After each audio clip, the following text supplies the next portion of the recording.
Hi, hello, good afternoon, and welcome to the Lightning Lunch session. This is one of a series of sessions covering different topics from our degree programmes being held over the month. Today's webinar is a bit special as this has been scheduled to commemorate International Nurses Day, held every year on the 12th of May, which is the anniversary of Florence Nightingale's birth. And this is to mark contributions that nurses make to society. This particular lunch session is entitled Nursing on the Frontline, a student nurse's perspective on nursing through a pandemic. And I am delighted to welcome two of LJMU's adult nursing students, Diana Anane Tabiri and Liam Stevenson. Also, just in case we have any questions about how to get into nursing, we have Jodie Dowell from our nursing admissions team. Welcome, everyone. So just before we get started, it's just to let you know, we can't actually see you. So there is no video or sound from yourself. So just enjoy. If you have any questions, I'd encourage you to actually put them into the question and answer button at the bottom of the screen throughout the session. It'll all stay anonymous. If you forget to ask any questions, of course, you can email outreach@ljmu.ac.uk or courses@ljmu.ac.uk. So I'm going to pass over now to Diana and Liam for today's webinar. Thank you. Hi everyone, my name's Liam. I'm a second year adult nursing student and I'll pass you over to Diana. Hello everyone, and I'm Diana Anane Tabiri and I'm third year nursing student as well.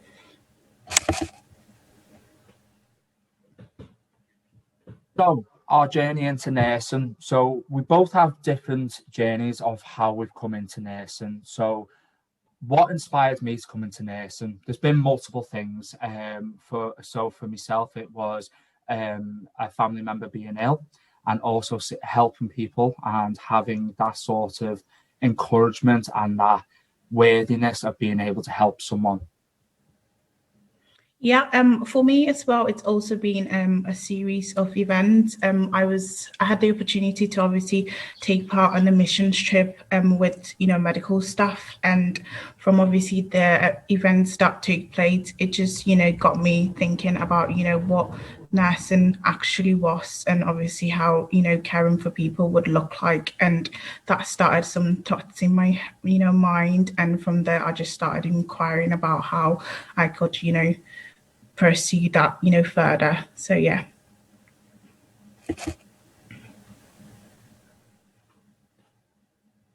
So on this slide, we've got experience as student nurses in the pandemic. As you can see on the slides, we've got different members of LJMU giving us their experience on there. So my experience as student nurse in the pandemic was very difficult. There was times where I thought to myself, oh, I can't do this. But it was other students like Diana and other students like my friends and also other team members which helped me to get through the pandemic. And that's what LJMU promotes, its teamwork, working together. Yeah, for me as well, it was similarly the same, getting people around you, having that team, to be able to support you in, a pandemic that, it's not really happened before, and just being able to have that people around to, go through this kind of journey helped really a lot. So yeah, same here.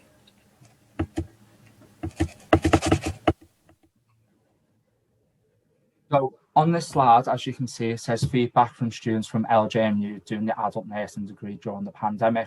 Now, everyone has their own experiences during the pandemic. Not every student's going to be like me and Diana and say, do you know what? We did get there in the end. There was a lot of mental health issues during the time and obviously being stuck in most of the time. But I was lucky enough because I work alongside being a student within the Liverpool region. So I was able to work within the hospital settings during the pandemic, and I was able to help people, especially with COVID and other morbidities as well. Yeah, for me as well, because during my second year, we got the chance to obviously opt in, to be able to work for the NHS. We were employed, so I think that obviously made, the experience a bit different, because obviously we were juggling being a student but also being employed. But being able to give that chance, and it was a really good experience as well. Okay, so as you can see on this slide, we have the challenge and barriers. Now, during the pandemic, my challenge and barriers whilst being a student was I was not on placement for 6 months, which was really, really hard for me, being stuck in, doing assignments after assignments after assignments, knowing I could be out helping someone, but not being able to. However, like I said prior, I was working alongside it as well. And I did notice there was a shortage of PPE. A lot of people's mental health got affected, especially mine. But I stuck with my fellow students and we spoke every day, got through it together as well. Yeah, so being a student who got employed into the role of a Band 3 healthcare assistant, but also being a student, there was not a lot of clarity because it was a short notice of, how we got into it. So obviously the staff were not pretty much, had much information about also, in terms of, adaptation as to how they would, treat us on the ward, whether if we were students or obviously we were employed in the day to day.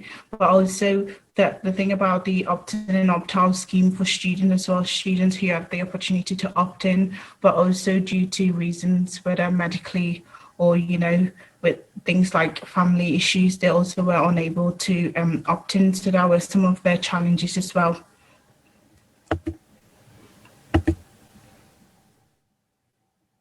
So on this slide, as you can see, is overall experiences that people have had. So we've got an overall experience from a third year student. We've had ones from second year and also first year students as well. Now, a lot of experiences, especially in the area that I've been working in as a student nurse, all you hear about is pride and hope. Now, when we put on that uniform, you feel a sense of pride. You feel that you're going out to make a difference, which I think is the main thing if you want to be a student nurse. As well as that, as it says there, you find new ways of adapting. Now, you might already be someone that can adapt really, really well. But for myself, I wasn't very good at adapting until I started my nursing degree. Yeah, I mean, the other overall experiences as well was the new ways of adaptations. Our university, LJMU, was amazing of just, getting into the concept, of the pandemic and obviously how it will look for, students both out there in placement and also not on placement. And they really did, a good job of actually, working, towards, the support that they could give us during, this kind of time. There was also new, opportunities that it created through the pandemic that, students were able to, opt in and also just be able to develop, new experience that will just contribute to, their overall degree that they were studying. Also the career reflection. So it aided us, to be able to go into clinical settings that, will overall just, be carried towards, the overall, evaluation of career options that we were going to go into. So in that, it feeded it as well.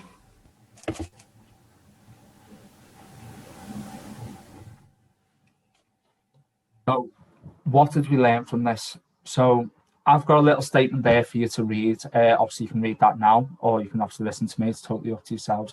But basically, what I'm saying there in layman's terms is during the pandemic, as a student nurse, I became more resilient. Now, when I first started university, one of the lecturers said to me, Liam, you will become resilient. I didn't know what that meant at the time, but now I understand what it means. It means that you'll power through no matter what. It's having that adaptability, like we said before, to power through. And John Moore's are fantastic to make sure you've got the support so you can be resilient, so you can adapt. And if you feel like you can't, they will support you to help you do that. For me as well, I think it showed me what I was capable of. Even though during the pandemic, I was in my second year, I just felt like, I had, learned a lot, been to, place loads of placement areas, but by just, being working during the pandemic, it just showed me how far I had come and how mature that I had, become, and be able to, withstand, the challenges, whether it was mentally or physically or anything else that what's going on at the moment. And it just highlighted, the journey that I had taken and obviously where I was at the moment. So it really has helped to show me that. Hello everyone, so we're on to questions. So if you have any questions, as they said before, Karen will explain how you are going to ask the questions. And if you want to ask anything at all, no question is a stupid question. That's one thing I always say, so please just ask away. Brilliant, thank you. I am curious as well. So did you both come into nursing straight after A-levels or BTEC, or did you take a different route? Liam. Oh, sorry, go on. Yeah.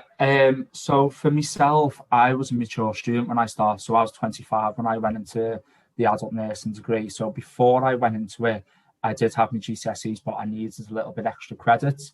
So I went through the Open University and done a level 4 in health and social care. And then from there, I got into John Moore's. But it was a good journey. And I done my healthcare certificate as well, which helped as well. Thanks. And how about you, Diana? Yeah, for me, it was obviously straight from A-levels, but obviously I took a gap year to do, just something else before, committing to a 3-year degree. So I would say, yeah, from A-levels. Oh, fantastic. So just to tell our audience that if you do have any questions, if you want to type them in the question and answer box at the bottom, I'll be happy to pose those to Leanne, Diana or Jodie. Okay, I have a couple more questions. So working through the pandemic, I mean, from what you've been saying, must have been very tough at times. So did you have any particular coping mechanisms? You did talk a lot about people on your course, but I suppose a lot of the time you're kind of on your own, aren't you? So how did you cope with, your day at work as a student nurse? Yeah, so for myself, Karen, it was a case of sometimes I had to take a step back and go and take a breather and go, what is it that I'm doing? What am I here for? Why am I here? Who am I helping? Now, for me, this might sound a little bit strange to people. I just imagined it was my mum, my father, my uncle who it was that I'm looking after.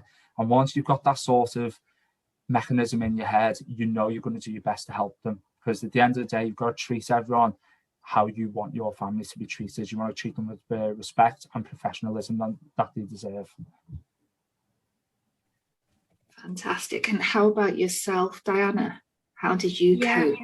I think mine was different things, to be fair. It was definitely little nudges of obviously why I had chosen to because obviously we got given the option to opt in or opt out. So I could have chosen to obviously not go in. But I think I looked at obviously the benefit that obviously first of all it would bring to me at that point in time, and obviously the opportunity that I have been given, to be able to take part, alongside, even with the little knowledge that I have to be able to use to help out. And I think, it was definitely little nudges to obviously to remind myself of why I was there and why am I actually doing this.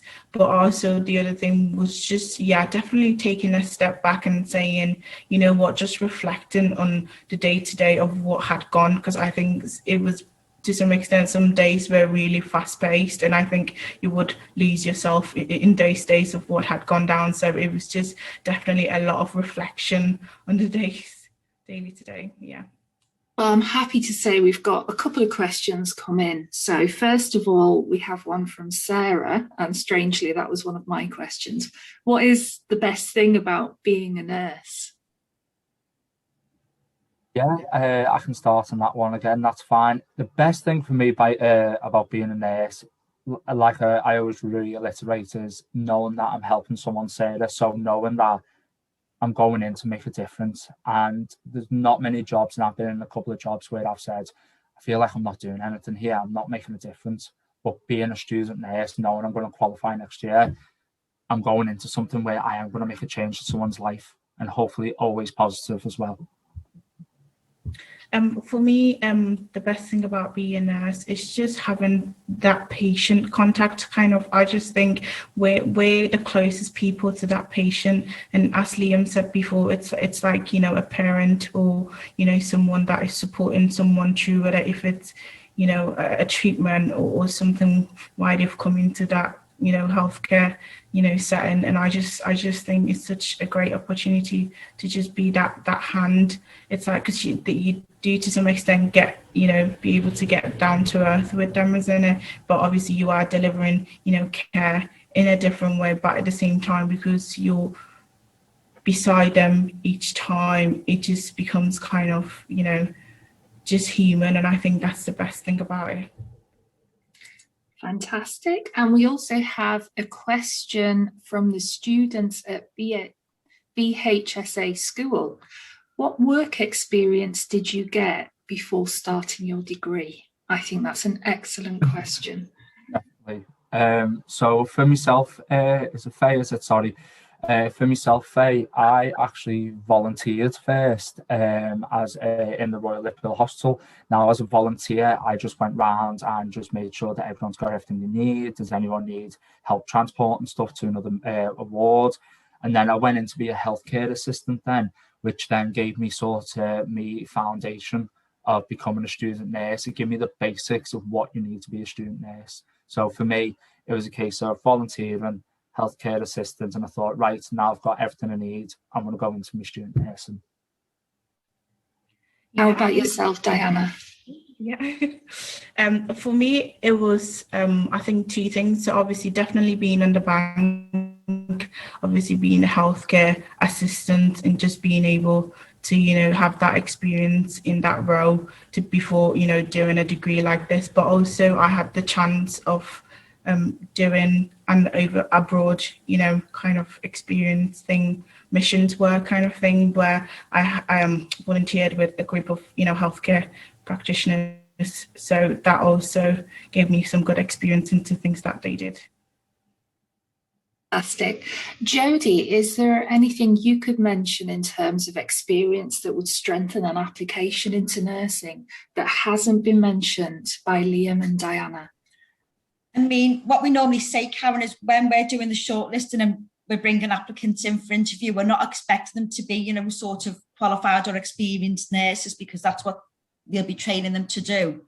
But we would just say, you know, have a good think about the qualities you possess, you know, how you deal with people, how you make them feel, you know, things such as transferable skills. So, you know, Liam and Diana have had, you know, really good experience before they come onto the course, as have a lot of other applicants. But I know with the pandemic, it may have been difficult for some people to get, you know, a hands-on experience. But, you know, even other voluntary work that you've had, even if it's not necessarily within a healthcare organisation, there are still skills and qualities and transferable skills from that role that you can bring to the role of a nurse. So I would mention about that in the personal statement. Obviously a little bit about themselves and, you know, the sort of background and interests, just, you know, so they're letting us know about them as a person. And as I say, it's just a clear rationale really as to why they've chosen, you know, to become a nurse, to pursue that as a career, and why they've chosen that particular branch, whether it be adult, mental health or child. And maybe one other thing I would advise for the statements is to do some professional reading around the role of a nurse, you know, look at the NMC website and things like that, you know, the Nursing Times, access online journals, that sort of thing, just to give you a deeper insight into the actual role. And obviously it's part, you know, there's interprofessional working, so maybe mentioning or touch upon some of the other professions that you might come in contact with. Brilliant. Great advice there. Thank you. We have a couple more questions. Sarah has asked, what different specialities can nurses train in from Year 10 health and social care students? I can start on that one if you want, Karen. Yeah, that would be great. That is a really good question. Now, it's very broad, the question, so you can go into a lot of things. Now, I can give you some examples. You can go and be a respiratory nurse, you can go and be a gastric nurse, you can go and be a cancer specialist nurse, which is what I want to do. It's endless what you want to go into, and I think that's what's really good about the nursing degree. It's not a dead end. You can go anywhere. It's like a tree. So you start off on the course like a branch or like a trunk, and then you branch off to what you want to do. I think that's one of the best analogies someone's given me, but there's a lot of different things you can go into. Would anyone else like to add to that? No? Brilliant. Fantastic. Thanks, Liam. Okay, another question from BHSA. What is the balance of placement and assignment writing? And this is from Amber. Our favourite question. So obviously how our university has designed a course is for it to be obviously 50-50. So obviously 50 clinical wise and obviously 50 university wise. And obviously the good thing about our university is when you take the assignment side, they have different ways of actually accessing this. It's not all about, exams. I mean, we do have lengthy, assignments due to it being, a university degree. But obviously there's other things that they do, whether it's like stimulations now at the moment, or whether if it's scenario in a day, which obviously it's our group work that we get to do with other, students, or other things that, the university, as our course is coming up with, which really helps. And obviously the other side to it would also be placement, where, you get put in a trust, as we say, and obviously within that trust you get exposed to different specialities. So yeah. Fantastic, thank you. While we're waiting for more questions, can I ask for a student that's struggling with any aspect of the course, what kind of support have you had from LJMU? Yeah, I don't mind starting again on that one, sorry. So John Moores have been really good to me in the sense of I had COVID in October, just before the pandemic, and they rang me on a daily basis making sure I was okay. I had my fellow students ringing me making sure I was okay. Also, I had them getting in touch with me saying, have you got food in the house? Do you need us to send someone out? Now, moving away from the COVID aspect, the mental health side of things, LJMU is fantastic in promoting mental health. So little programs like Silver Clouds, getting you in touch with your GP, making sure that you're okay, because they know how difficult nursing can be. That's why they support you really well. Yeah. I think I would also say, looking at back our first year, I think English is my third language, so I would say there's been a lot of support there, especially doing a university degree course and being expected to, write, like the assignments that we get given and all. And I think, from module leads to personal tutors to, different services that, our university gives, it has really helped me in terms of getting, those assignments going. And other things as well, as Liam mentioned, whether it's mental health, any issues you might have, I don't know whether it's funding or anything in general, you can obviously approach a student and wellbeing service, and they have, so many services that you can tap into and talk to people about it as well. Even if you don't know where to go, they can, signpost you to where, to get the resources and stuff like that. So yeah, they've been really good to us. Yeah. Fantastic, that's great. Well, if you do have any more questions, do pop them in the question and answer box. You've probably got about 5 minutes. I've got a couple of questions for Jodie now. So Jodie, what are the standard entry requirements for the 3 strands of nursing? Okay, so for adult and mental health, which are not as oversubscribed as the child nursing course, we ask for 112 UCAS points. So points can be gained from an access course, BTEC courses, standard A levels, and then there's a lot of other courses that are coming on board, like the OCR technical qualifications, the new cash qualifications. So we accept points from any of those. And you will also need to have GCSE English and Maths grade C 4 or above, or acceptable level 2 equivalent such as functional skills. So for adult and mental health nursing, you can't still be in the middle of doing your English and maths. Obviously, you'd have to have it passed before the start of the course.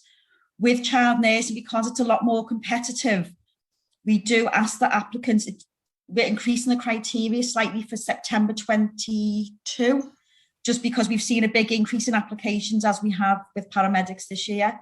So for child nursing, we'll be asking for 128 UCAS points.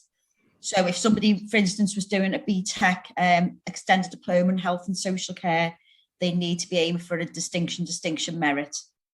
And we will also be asking for a GCSE science as well as the English and maths. So with the GCSEs, English, maths and science, you will need to have those passed before you apply for the course. So that's how it differs from adult and mental health. Okay, we do have a question here from Lisa. What sort of things would you do on a placement shift, and how long can shifts be? So back to you, Liam and Diana. Oh yeah, I don't mind starting on that one. So I'll start off with how long shifts can be. So the longest shift I've been on has been 12 and a half hours. Now, I know that sounds like a long time, but it's actually not, especially when you're getting to know your patients and once you've done your medication, going back to what you do on placement now, so you end up doing medication, you could be helping with personal care, you could be assisting feeding. There's multiple things you'll be doing. Some of the more nursey stuff or some of the more clinical stuff you might do is chasing up swabs, chasing up reports, liaison with doctors, liaison with the occupational therapist and the physiotherapist. But the longest shift I've seen is around about 13 and a half hours. That's on A&E though. Yeah, I think, the longest shift I've had, it's I think about 13 hours. So that's the longest shift. But there is so much you can do. And obviously, depending on what level you are in, obviously your first year and second year and third year, that there's so much you can tap into. Obviously, it all comes down to you being proactive even in the first year, because obviously you would think obviously in first year all you want to do is get your basics down and stuff like that. But if you want to engage in other things, all you have to do is ask and just be willing. And obviously be curious that you really want to do it, and they will let you do it. So there is so much you can tap into. And the beauty about, our university is because we have shorter placements, we get to have a lot of specialities. So you go into different specialities, so you're able to learn so much about different things. So it is really good. Fantastic. Well, I've got Liam and Diana. Can you tell me why you chose to do nursing at LJMU? What did LJMU, were they able to offer you as opposed to other universities? So for myself, the reason why I chose LJMU over the likes of Edge Hill and Uni of was because when I was working as a healthcare in the hospitals, it was a Liverpool John Moores University who promoted me to go to John Moores. She told me about the support that they offer and how good the degree is. And when you look round, I'm not being biased here, but you see more John Moores Uni in Liverpool area and Arrow Park. That's all you see is that grey uniform with the bands on with John Moores. So that's why I sort of went to John Moores, just to get the same experience that the person who promotes me to go to John Moores has. Liam. Yeah, for me as well, it was definitely word of mouth. There is a lot of buzz about, Liverpool John Moores University, and obviously the course that adult nursing and what it provides. I think also doing a bit of research, it literally came down to placement. It was because if you look at other universities, they do like longer placements kind of thing, and it's less, placement areas. So it doesn't give you that vast opportunity to be able to go into different areas. And I think that was one of the things that caught my eye. Okay, a tough question here. How do you deal with the emotional side of what you deal with? I think we've covered that slightly, but do you have anything to add, Liam and Diana? Yeah, sure. It is a very, very good question. Now, I'll be honest with you, you will have times where you'll just want to have a cry. It's just part of human nature. Now, I've been there, and you know, it's absolutely fine to have a cry. It's really good to get that emotion out as well. It's just when you get to that point, it's knowing when you need to go and get support. And that's where John Moores comes in. It's really good. So for myself, it could have been I've had a really bad shift, you know, touch wood, a patient died, and it does get to you. It does. You never get used to that. And hopefully you won't go through that, but eventually you will as part of your career if you come to John Moores or any other university. But it's knowing where to get the support and how you're going to get that support and knowing when to get it. Great answer. Do you have anything to add, Diana? I know Liam did a great answer there. No, that's it. No. Yeah. Fantastic. Oh yeah, Faye saying you're both brilliant from everyone at BHSA. I have another question for Jodie. Do you feel attending an open day will help an applicant decide whether nursing at LJMU is the right choice? And how are the open days working during the pandemic? Okay, so the previous open days that we've had the end of last year, obviously they've all been virtual, and our first open day this year is Saturday the 12th of June. So that one will be virtual, but we're hoping the ones in the autumn may be face-to-face. So obviously if you just keep a lookout on our website for that. I would always advise applicants, if possible, to attend one of the open days and also at other universities. It does sort of give you a feel for the place. It enables you to speak to current students like today, also academic staff, you know, get more information in detail about the programme, you know, maybe the modules that you might study. So I think it is important, obviously, you know, there's that much choice out there now, and, you know, the fees and everything, you need to make sure you're making the right decision. And I think the open days and obviously applicant days that follow that, if you're successful, they do help applicants make an informed decision. So as I say, they're on hand to answer any questions that you've got, as I say, to enable you to make your decision. So I think it is important. Okay, thanks, Jodie. My final question to you, Jodie, if anyone has any queries about the nursing programme, how can anyone contact you or your team? Okay, so the best email address to contact us on is health@ljmu.ac.uk, which I've just put in the chat there. You can also contact us. The general admissions number is 0151 231 5829. But currently, as people are working from home, you know, it might be difficult sometimes to reach certain people, but that number is the general line on 100 lines. You should be able to reach somebody. If not, as I say, you can just email us in and we'll pick that up. Okay, thank you so much, Jodie. So we're coming to the end of the webinar, and I'd just like to say thank you so much to Liam, Diana and Jodie. I found the whole topic really fascinating, and I hope our audience found it inspiring. If you do have any further questions, you can of course email outreach@ljmu.ac.uk and keep an eye on our outreach virtual pages, which you can find on www.ljmu.ac.uk/outreach. So thank you to everyone involved in the webinar. I hope you enjoyed it, and please do join any future lightning lunch sessions. I thank you for attending, and thank you for delivering the talk. Thank you.